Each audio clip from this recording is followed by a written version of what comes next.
As we've talked to you this year, you've kind of said how you've reached out to Jordan Love after certain games, and for a good chunk of the season there, it was, hey, he is the guy, and then it's, hey, he's not the guy. We still need to see him down the stretch, what he can do. And now it's kind of flipped back to he is the guy. And we've always talked about, like, accuracy is kind of the one thing where either you have it or you don't. Guys typically don't just, like, become more accurate in the NFL, and maybe that's not true, or to an extent it is. But have you been surprised with what he's done over the last couple weeks here, kind of like, confirming that, hey, maybe the Packers do finally have this next guy after Aaron, and he is going to be the guy for the future?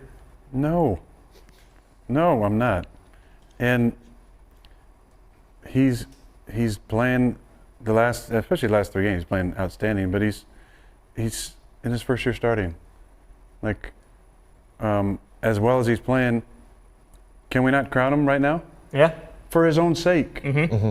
Because we shouldn't do that to kids. We shouldn't crown them, and we shouldn't cancel them. Darius just crowned him. Yeah, I would crown him. Okay, go ahead. That's fine.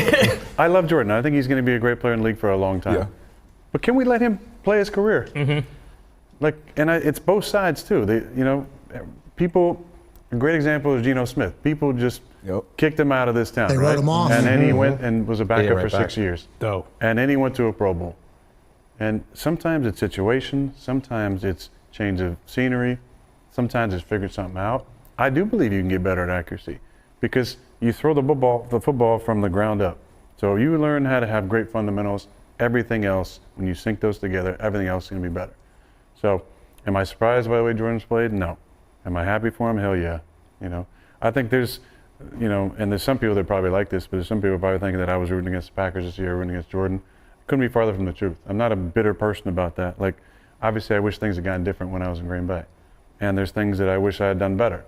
But I have so much love for that organization. I have so many people I still talk to, every single week that work there. If I catch Jordan's game, I usually send him a message. I was at a birthday party Sunday. I didn't see the game. But what was I doing? We were watching it. I was asking you every few seconds, how's Jordan doing? What's the score? Because I keep in touch with how they're doing. And I got to go talk to a super famous guy, come back. What's the score of the game? So I'm not surprised at all. I also think for all these young kids that are playing, like, let's give them some time to develop. You crown somebody too early, the expectations, the weight of that is tough to deal with. You bury somebody right away, dealing with that type of negativity and pressure is hard for people to come back from. Yeah, but what are we supposed to say? Well, it's sets like this. Not shows like this. NBA countdown. NBA countdown. Get upset. I don't watch that, so I'll just withhold my comments. Hey, Big Perk's on there. He's worth a watch. Yeah, bark it. Big Perk is worth a watch. But I do appreciate the fact that you're like, hey, the pressure that is immediately anointed on these people. And, I mean. It happens to top picks all the time, right? Yeah. It happens to number 1 picks and number 2 picks. And we have one in New York, in Jersey, right? Yeah. Number 2 pick that has gone through some tough times in 3 years. And people wanted to bury him in year 1, and they wanted to bury him in year 2, and they want to bury him in year 3. Right. And the burying part, there's some objective things number-wise you can look at, although I think there's subjective lenses with which we look at those, and we miss out that there are some objective things that you either have or don't have at your disposal that can affect the way you play. But I do have a problem when there's character assassinations because you're making generalizations about people and who they are without actually really knowing them. And if somebody in the locker room came out and said something about him and was willing to stand behind it, that's a different story. But if Zach's a good boy. He is a good boy. Mm-hmm. Yeah, and he's dealt with a lot of shit that would crumble a lot of people. And I'm proud of him. And I'm looking forward to letting him speak. That's why I'm not trying to speak for him today. I know how I would feel. You're going to bat for him, though, which is a big deal, I think, by the way. But I heard you're not supposed to do that. You're a prima donna. But I'm excited about listening to hear what he has to say this week and rallying the guys and finishing the season out on a strong note. And then who knows what's going to happen for his career, but doing it the right way. Piggybacking off of that, is there a time frame or a number of starts or a number of seasons starting where if a quarterback hasn't figured it out by then we can say these guys suck, or because that's a cool thing. I agree with you. Like, one season is not enough. Obviously their first season started. Probably 2 isn't enough either. But you obviously know much more.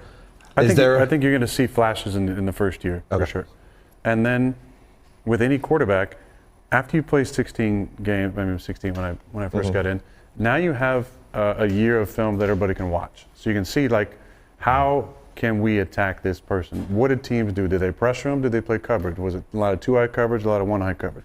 What was the makeup of the team? Did they have a strong O-line? Are you worried about the run game? Did they have a number one back? Was he a Pro Bowl back? Where are the weapons at? They get to sort all that stuff out. And you have 3 teams in your division that play twice a year that really dive into those division games. So the second year is always, I think, you start to see, like, sophomore slump is what they say. Which happens because why? You had no film on you. You had film from college. But you're in a different scheme possibly, and maybe you're in a shotgun the entire time. Now you come to a team that's more 21 personnel. You're gonna be under center. You're gonna be action stuff, And then for a player, think about, and I always say this: the rookie year is so freaking difficult because you literally go from a season, and long. Kids don't play in bowl games anymore. But now you're training, right, for a couple months for the combine. Then you go from the combine back to training. Then then you get drafted. Then you go to your team. Then they're all off season. Then you have a tiny little break, and then you go right into training camp. And now you're playing more games you ever have in your career. And now it's the first off season where you go, oh, take a breath. Okay, now what I got to work on? There's so much development that happens between years 1 and years 2 and 2 and 3 in this league. It's a what have you done for me lately? It's I have zero patience and zero attention span. So everything needs to be made. Decisions need to be made in a quick time. There's a boat behind you, right through that window right there. Did you feel more pressure on you to be good early, being that you had a chance to sit behind Brett for a couple of years? Now it was your very similar love. 25 years old, he saw you win a couple of MVPs, saw you do it behind the scenes. So do you think, obviously you dealt with it personally, but is that a thing with you guys? Yeah, as usual, DB, that's a great point. When you've been in the league for, like I was 3 years, 3 years for J-Lo, I felt it, I'm sure he did too. The grace period for it is much shorter. Like, you better show in year 1, it's year 4. So if you look at Jordan's career though, years 1 to 2, there was a big jump in development. Years 2 and 3, you see him in the preseason, you're like, oh, he's playing well. And he played, I think, 1 game in the second year. Right, and then with a toe, and then played in the third year. He played against Philly. Hey, real quick, let's go back. Why did he play that with that toe? Why did Jordan? What happened? That was go back different. over there? I had COVID then. COVID toe, I thought. COVID toe, yeah. Tovid. Toe, yeah. No, do you want to go? Do we have to go over?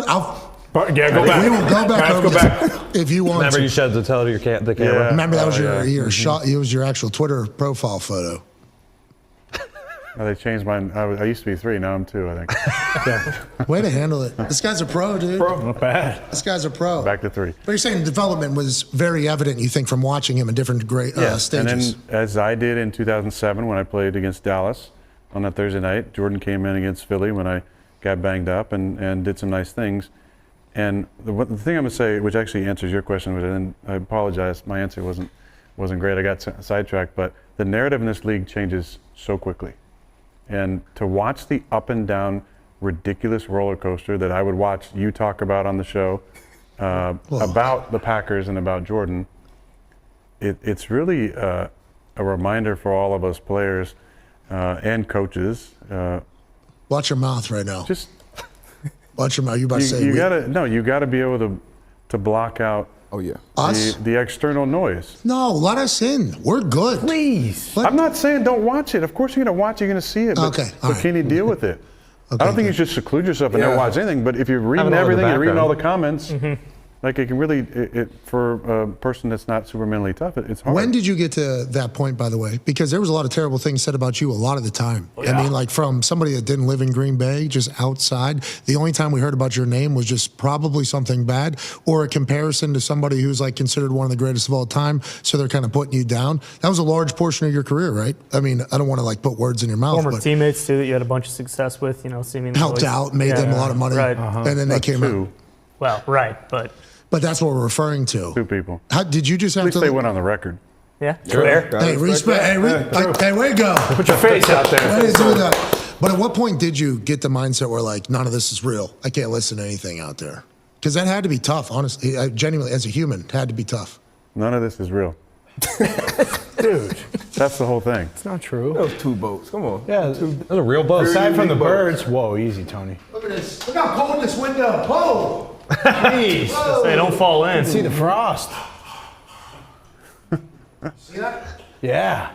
A heart? That's the same boat going back. What's the loop time on this? Is it 15 minutes or what is it? That's a GoPro with a window.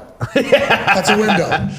That's a window. Right there. That's a window there. Listen, I think dealing with negative comments, media, whatever it is all about identity. And if you find your identity in those comments, if you need to find a pump up from those things, then you're never going to get what you actually want. If you know who you are, I think it's important to be aware of it, so you know what's being said out there. But you can't find your happiness or identity in the comments from other people, because none of these people, for the most part, I think you would ever ask their advice for something. Ask them for advice about something. So why would you give a shit about what their criticism of you is? Hell yeah. True. You're preaching there.